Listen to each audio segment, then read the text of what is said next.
Qu'il soit glorifié, le Seigneur des Seigneurs, Roi de rois, qui seul possède l'immortalité, qui habite une lumière inaccessible, que nul homme n'a vu ni ne peut voir, en qui appartient la puissance au siècle des siècles.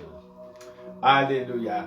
En réalité, cette journée, c'est une journée vraiment marquante, une journée où mes parents ont contribué à ma naissance.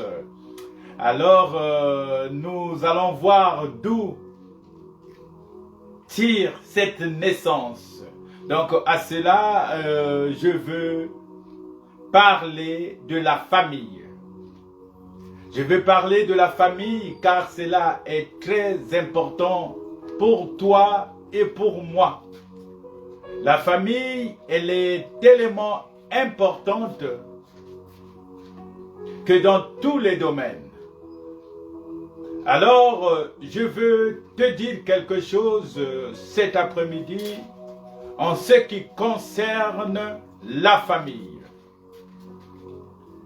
Nous avons un texte qui nous parle de la famille, qui est tellement répandu et que chacun de nous doit en avoir connaissance.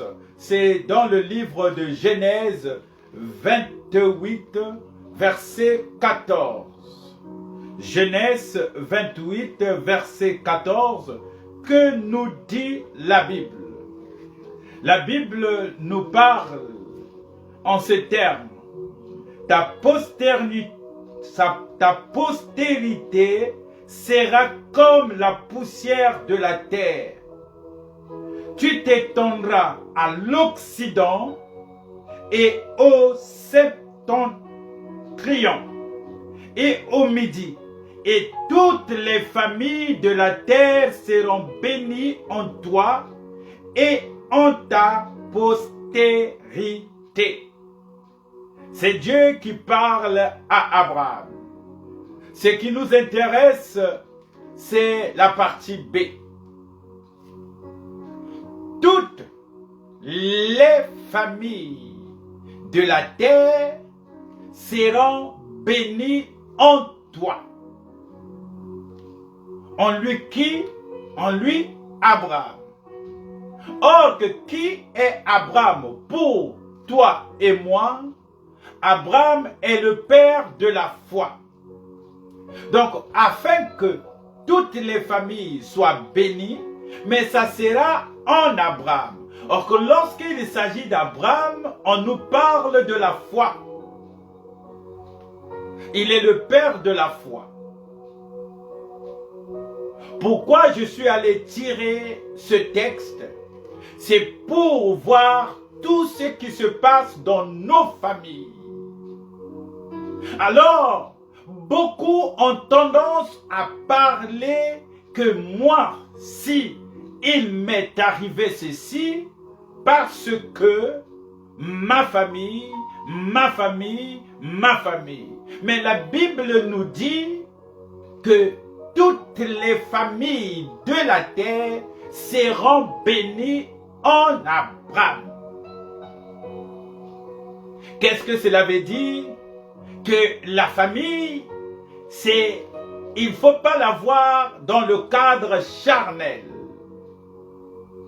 Si tu vois la famille dans le cadre charnel, c'est ce que nous sommes en train de développer mentalement en traitant les parents, les tantes, les oncles, tous des mauvais. Parce que nous avons une mauvaise vision de la famille. Or que la Bible nous dit que c'est en Abraham que toutes les familles de la terre seront bénies. Alléluia. Ils seront aussi nombreux, nous dit la Bible, que les grains de la poussière sur le sol. Vous serez partout, à l'ouest et à l'est, au nord et au sud, par toi et par ceux qui naîtront de toi. Je bénirai toutes les familles de la terre. Ceux qui naîtront en Abraham. Ceux qui vont naître à Abraham, ils seront bénis. Amen. Alors, nous allons prendre quelques textes bibliques qui nous parlent de la famille. Alors, le texte principal sur lequel je vais développer la vie de la famille, c'est dans le livre d'Éphésiens. Que nous dit Éphésiens 3? Éphésiens 3, versets 14 jusqu'à 17. Je fais la lecture de la parole de Dieu. À cause de cela, je fléchis les genoux devant le Père, de qui toutes les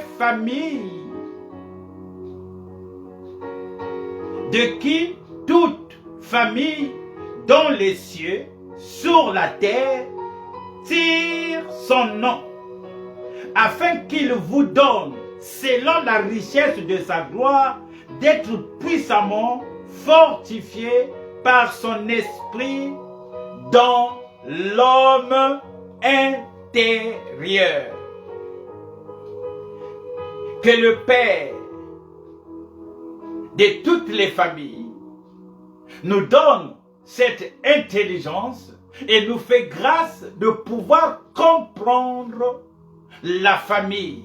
Mais la famille, on la comprend intérieurement. C'est dans ton homme intérieur que tu dois comprendre la famille. Si tu regardes la famille visiblement comme elle est construite, comme elle est faite, tu n'auras pas cette belle vision de la famille. C'est pour cela que nous traînons beaucoup de choses. Mais si nous la voyons dans le cadre où Dieu a établi la famille, c'est là où tu seras inspiré et que tu comprendras que dans ta famille, il n'y a pas que des mauvaises choses que toi tu vois. Or que dans la famille, lorsque tu y es en Jésus-Christ, lorsque tu as la foi, c'est en Abraham qu'on sera béni.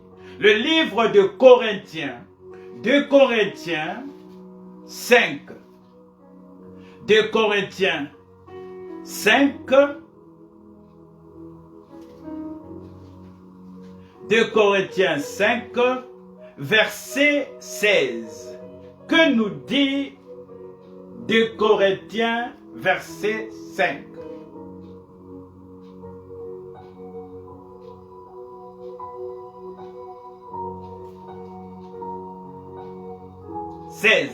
Ainsi, dès maintenant, nous ne connaissons personne selon la chair. Amen. Dès maintenant, nous ne connaissons personne selon la chair. Et si nous avons connu Christ selon la chair, maintenant, nous le connaissons plus de cette manière.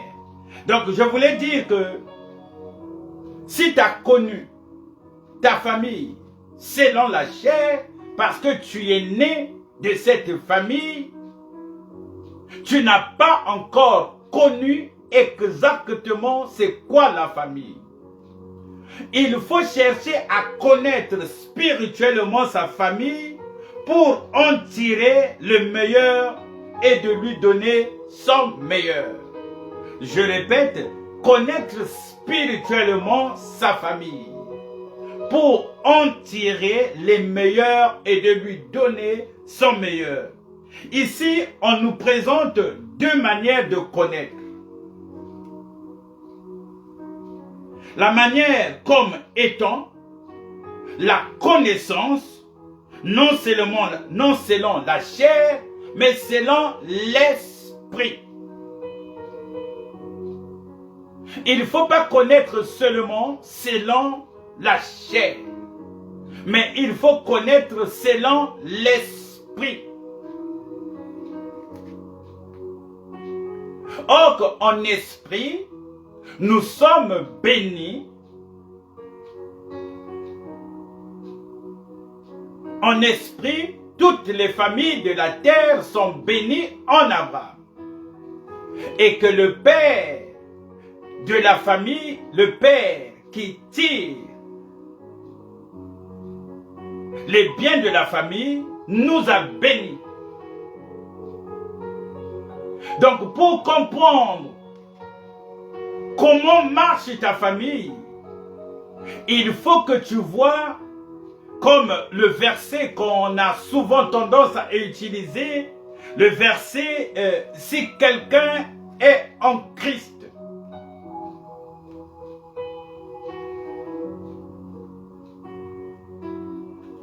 C'est toujours dans 2 Corinthiens 5, verset 17. Là, aujourd'hui, tu vas comprendre ce verset autrement lorsqu'il s'agit de la famille. Si quelqu'un est en Christ, il est une nouvelle création. Voilà la partie, mes bien-aimés, qui est très important à saisir, c'est les choses anciennes sont passées. Voici, toutes choses sont devenues nouvelles. Alléluia. On nous dit que voici, toutes choses sont devenues nouvelles. On ne dit pas que les nouvelles choses arrivent.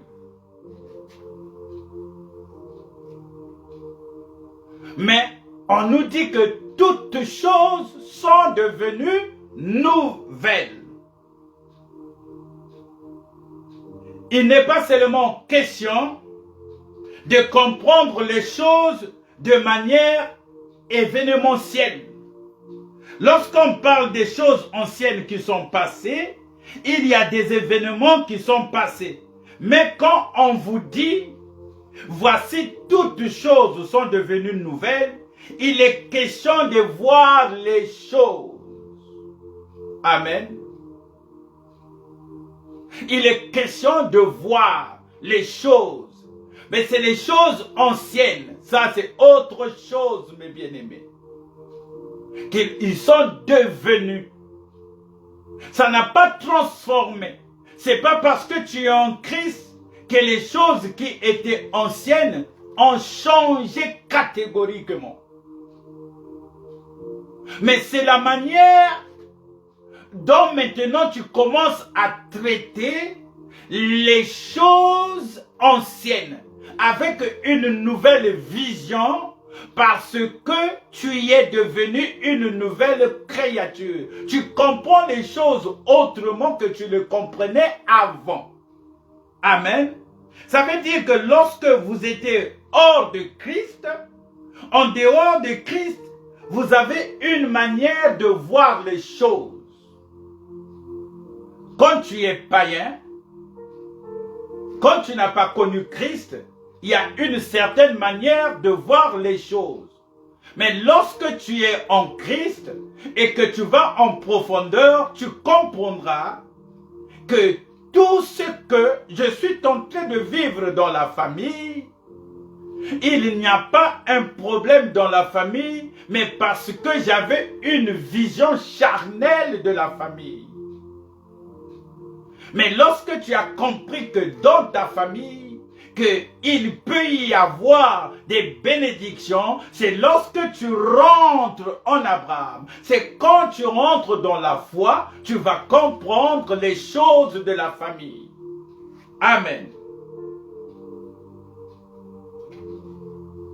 Alléluia. Il est possible que tu vois autrement une chose alors que lorsque tu t'approches pas de la chose, lorsque tu connais pas les choses de Dieu, tu auras une autre façon de voir. Ta vision comment dire, ta vision elle est encore charnelle. Mais lorsque tu viens dans le Seigneur, tu vas comprendre qu'il y a de ces choses que toi étant chrétien, que tu peux amener aussi dans ta famille. Comment tu vas amener les choses dans ta famille? C'est dans l'intercession. Amen. Alors, quand la Bible nous dit que de faire disparaître le vieux levain, c'est pas Dieu qui viendra faire disparaître ce vieux levain qui est en nous, mais c'est moi qui va faire cet effort de faire disparaître ce genre de choses qui m'empêchaient d'aller de l'avant, ce genre de choses qui freinaient ma vie dans le cadre de péché. J'abandonne tout. Certes que il y a un agent qui m'aide à tout abandonner, c'est le Saint-Esprit. Mais mon effort à moi aussi contribue. Le Saint-Esprit nous convainc du péché, de justice et du jugement. Mais j'ai une façon à moi aussi de participer dans cette marche. Quand on parle de la vision, on parle de l'homme intérieur.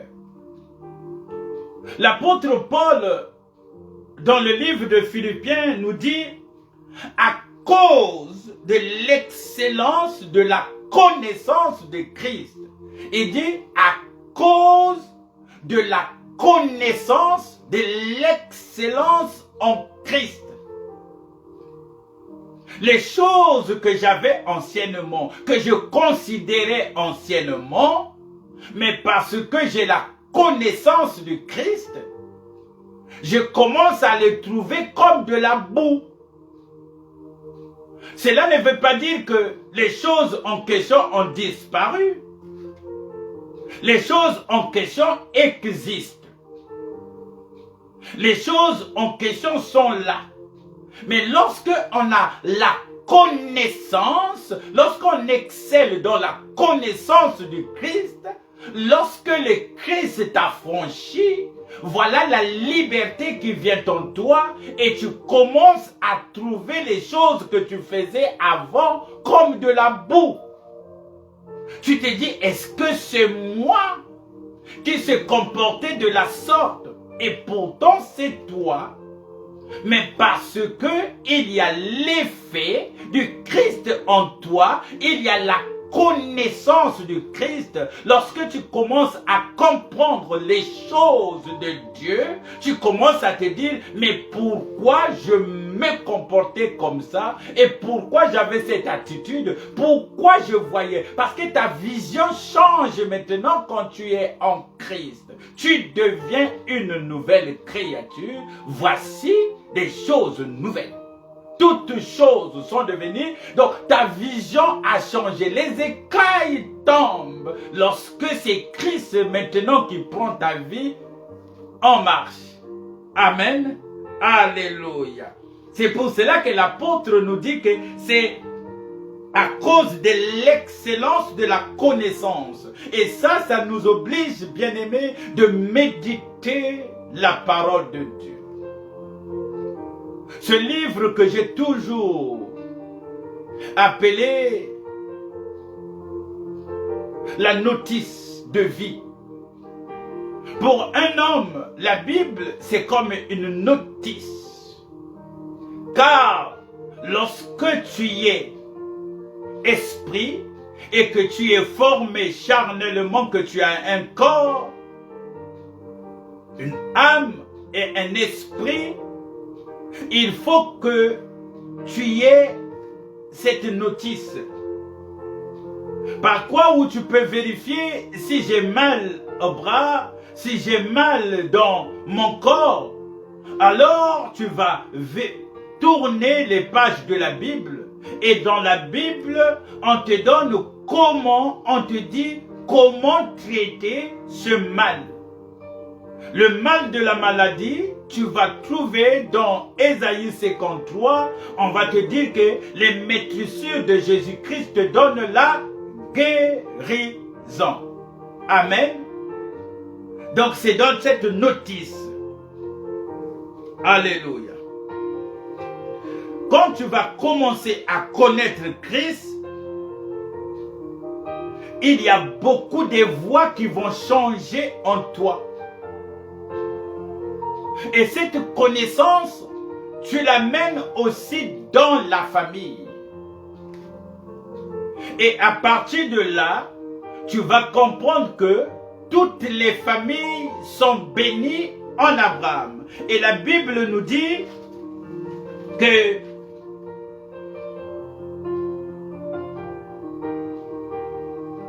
à cause de cela, je fléchis les genoux devant le Père, de qui toute famille dans les cieux et sur la terre tire son nom.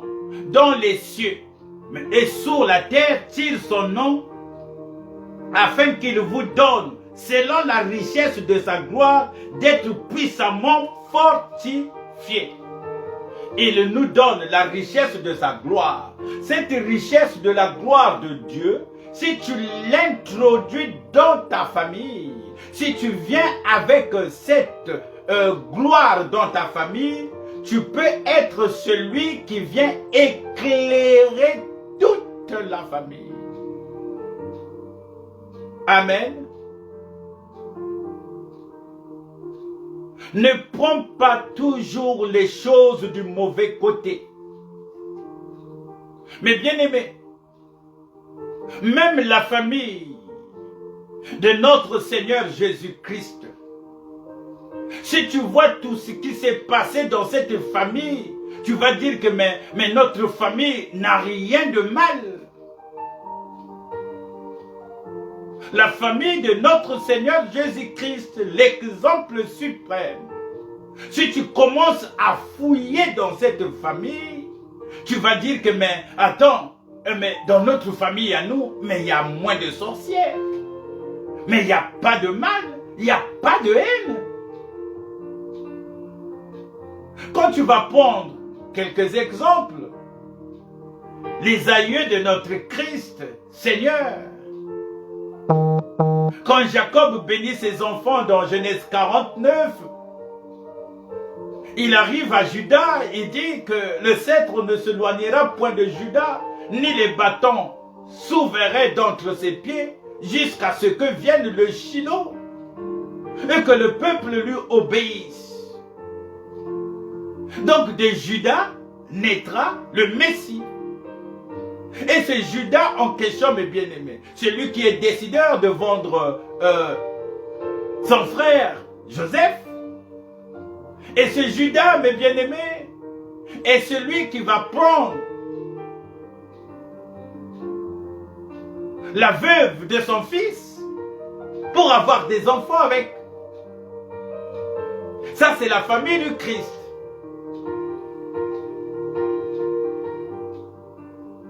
Un jour, il sort de Jéricho, on lui appelle avec un nom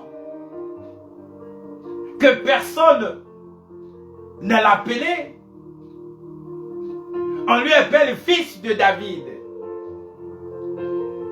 Il dit, qui me connaît mieux que moi-même et qui me connaît bien comme ça.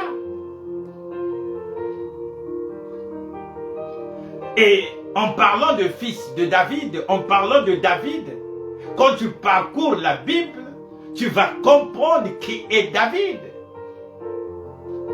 Il n'y a pas eu de bonnes choses aussi dans cette famille. Que ta famille à toi, que tu traites toujours des sorciers. Que ta famille à toi, que tu traites toujours de mauvais, de haineux. Il faut aller chercher des bonnes choses dans la famille. Il y a des avantages dans la famille. Il y a de ces choses, mes bien-aimés, des atouts que tu n'as pas pu travailler. Mon frère, ma soeur, va voir dans la famille d'un certain Jacob. Il y avait une bénédiction dans cette famille. Si tu ne l'exploites pas, tu peux passer à côté. Ce père, mes bien-aimés, a vécu des choses chez son beau-père Laban. Il était en quelque sorte esclave pour l'amour. Mais il y avait un don dans cette famille que Jacob a exploité. C'était le don du songe. C'est quelque chose qui était dans la famille. Mais si il n'avait pas cette intelligence d'exploiter ce don, lorsqu'il était esclave chez Laban, cette chose-là lui est revenue, qu'il a fait un songe. Il était éleveur et Laban vient, il impose des situations qui étaient tellement compliquées. Mais le don qui était en eux, le don de la famille, le don de songe, il a rêvé, il fallait qu'il fasse une pratique. Il a mis ce don-là en pratique, mes bien-aimés, et qu'il y ait des chèvres qui sortaient, t'achetaient, et cela lui appartenait. Mes bien-aimés, c'était ensemble. Ça, c'était un don qui a béni cette famille. Ce don aussi sera avec l'avant-dernier fils, qu'on appelle Joseph. Quand Joseph a commencé à exploiter ce don de la famille, une fois il est venu, il a raconté ce rêve devant son père et ses frères. La Bible nous dit que Jacob, il gardait tout cela dans son cœur. Il avait compris que voilà le don qui a fait évoluer là où j'étais chez Laban. C'est quelque chose de positif. C'était déjà dans la vie de cet enfant. Et ce don, mes bien-aimés, lui a amené plus loin. Mais c'était un don des songes. Et il était arrivé à interpréter, mes bien-aimés. Voilà. Dans votre famille aussi,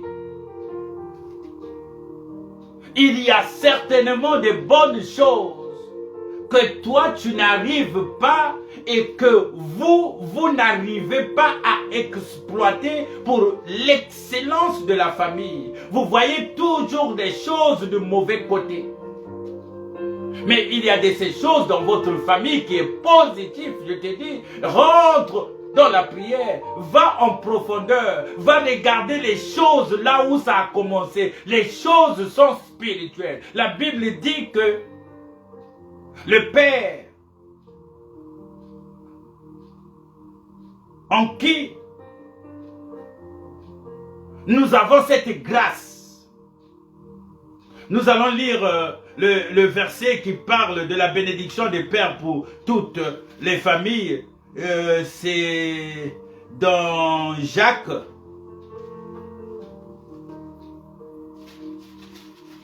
Jacques 1. Verset 17, que nous dit la Bible?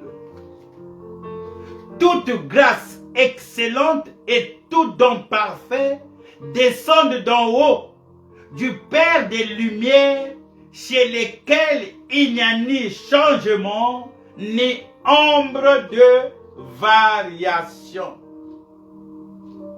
Toute grâce excellente et tout don parfait descendent d'en haut, du Père des Lumières. Ce Père, mes bien-aimés, il apporte la lumière. Lorsque ce don est dans ta famille, parce que tu ne l'exploites pas convenablement comme il faut.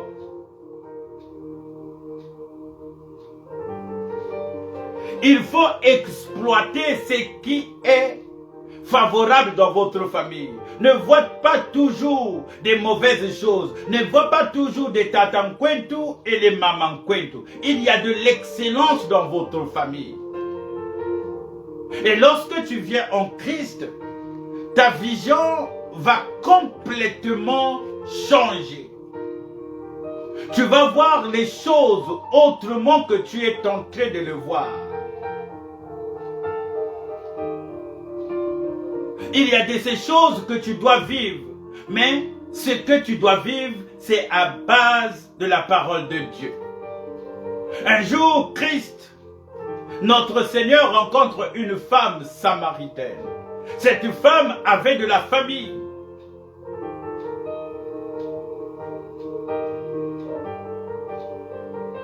Mais cette femme, on lui parle de l'eau vive. Elle parle du puits. Et que tu es plus grand que Jacob, notre père, qui nous a donné ce puits. Il dit que l'eau que vous donne là, c'est l'eau que vous buvez. Mais moi, j'ai de l'eau vive. Que cette eau, si je te le donne, ça coulera dans tes seins. Alléluia. Oh, je prie le Seigneur. Que toi, tu as cru à Jésus dans votre famille. Toi qui as reçu l'eau de vie, qui va couler dans tes seins. Vous savez, mes bien-aimés, quand l'eau est remplie en toi, quand on parle de l'eau qui va couler, et quand ça coule, mes bien-aimés, dans tes seins, ça amène la provision. Quand ça coule comme une fleuve d'eau vive, dans les fleuves, mes bien-aimés, on voit toutes les choses qui se passent dans le fleuve. Dans les fleuves, il y a des marchandises. Il y a des marchands, il y a des bateaux, il y a beaucoup de choses dans les fleuves d'eau vive. Cette eau vive va couler en toi. Il y a la nutrition, mes bien-aimés, dans le fleuve. Il y a du poisson. Il y a de quoi à faire vivre toute ta famille avec ce eau que tu as reçu. L'eau de la vie. Bien-aimés, j'aimerais bien qu'à partir d'aujourd'hui, que tu aies une autre façon de voir les choses dans ta famille. Ne sois pas cet incrédule que dans le livre de Timothée, j'aime bien mes bien-aimés lire.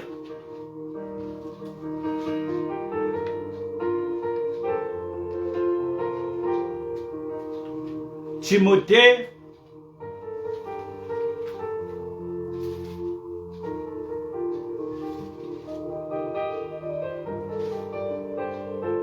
dans Timothée 5, verset 8, la Bible nous dit que si quelqu'un n'a pas soin des siens, et principalement de ceux de sa famille, il a régné la foi, il est pire qu'un infidèle. Si quelqu'un n'a pas soin des siens, principalement de ceux de sa famille, il a régné sa foi. Il est pire qu'un païen, pire que quelqu'un qui ne connaît pas Dieu. Comment, mes bien-aimés, dans ce 21e siècle, il y en a ceux qui vont traiter leurs parents des sorciers. Beaucoup sont tentés de me dire que, mes pasteurs, tu parles. Toi, tu ne connais pas ma famille. Oui, bien-aimé. Je te dis que je ne connais pas ta famille. Mais le Père qui t'a créé, le Père qui t'a formé, celui qui t'a mis dans le ventre de ta mère, te connaissait avant que tu viennes sur cette terre. Toi, tu n'as pas choisi ta famille, mais c'est lui qui a choisi ta famille. C'est lui qui t'a positionné dans cette famille. Et la Bible nous dit que toute grâce, tout don parfait descend de lui.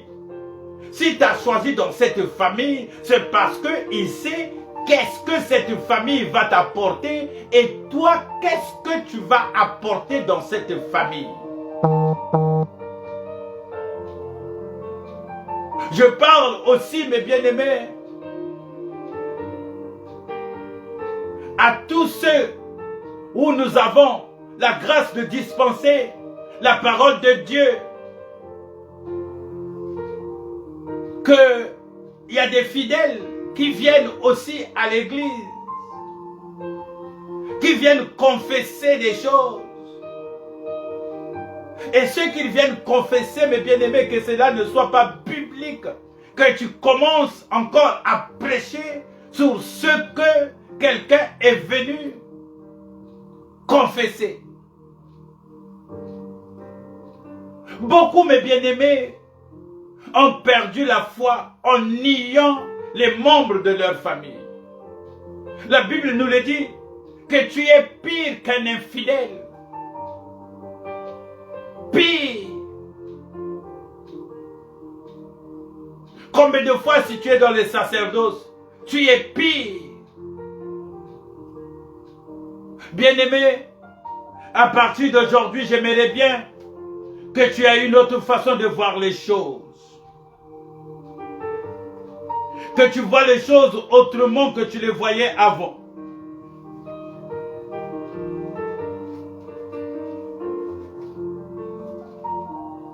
Lorsqu'on nous parle de la famille, mes bien-aimés, beaucoup d'entre nous se limitent. De la tribu, nous sommes de la tribu d'Intel. Nous sommes descendants de cette nation. Alors, les principales racines de la famille, l'apôtre Paul qui connaît toutes choses, l'apôtre Paul nous dit qu'il a connu beaucoup de choses selon l'esprit. Il dit que toutes les familles de la terre, tire son nom, toutes les familles de la terre. Donc on nous montre que la famille, elle est spirituelle. C'est dans la spiritualité, mes bien-aimés, que tu dois amener les choses familiales. Il faut voir la base à la création. C'est le Dieu de la famille. Dieu aime la famille. Dieu a aimé la famille. Et Dieu t'aime aussi, bien-aimé. J'aimerais bien que tu aies une nouvelle façon de voir les choses. Que la grâce et l'amour de Dieu bouillonnent dans ton cœur. Afin que tu puisses comprendre que dans votre famille, tout est spirituel. Tout ce qui se passe tout autour de vos vies, tournez vos regards vers l'excellence. Tournez vos regards vers la connaissance de Christ. Et que cette connaissance t'envahit. Lorsque tu as la connaissance de Christ, la vision de ta famille sera autrement. Que l'amour de Dieu, le Père de toute grâce, qu'il vous bénisse. Qu'il vous bénisse. Qu'il vous donne avec son esprit une autre façon de voir les choses. Soyez bénis. Soyez bénis dans vos familles. Aimez le Seigneur. Aimez-vous les uns les autres. Ayez cet ardent amour envers les frères et les sœurs. Réunissez-vous dans l'amour de Dieu. Marchez dans la foi. Que la grâce